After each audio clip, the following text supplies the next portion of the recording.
heart grieves for this nation. You see me. You know my thoughts, my feelings, and my heart. You know my inmost being. I'm not afraid, for I know that you hold the future, and me for that matter, in the palm of your hand. The evil in this nation can last only for a season. The attacks on the courageous men and women who boldly stand for what is right can last only for a season. Heaven and earth will pass away. This world, its wicked rulers and systems will pass away.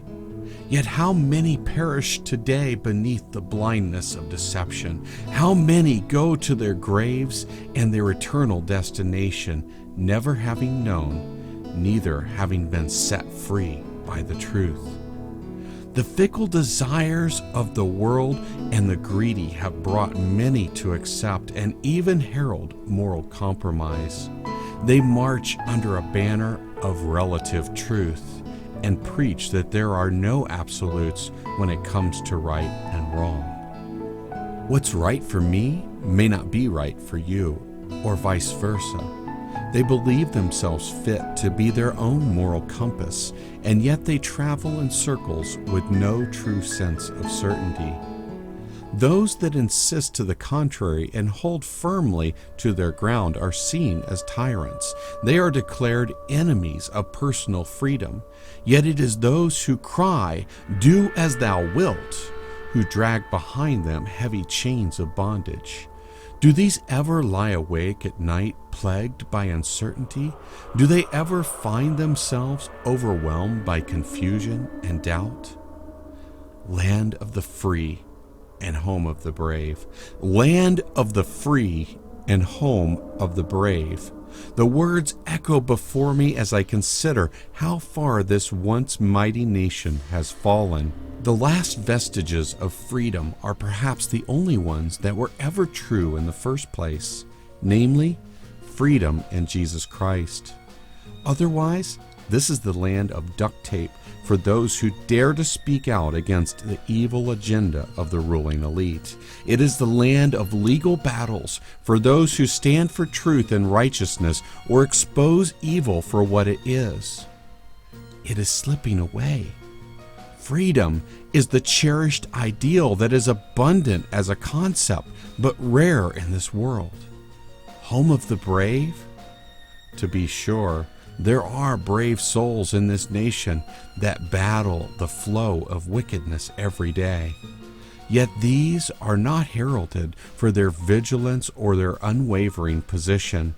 Rather, bravery is defined as a man who feels like a woman and decides to do something about it. It is defined as one who defies God's laws and the very laws of nature to pursue intimate same-sex relationships. It is defined as one who insists it is my body and my choice, so that innocent unborn life never sees the light of day or draws their first breath.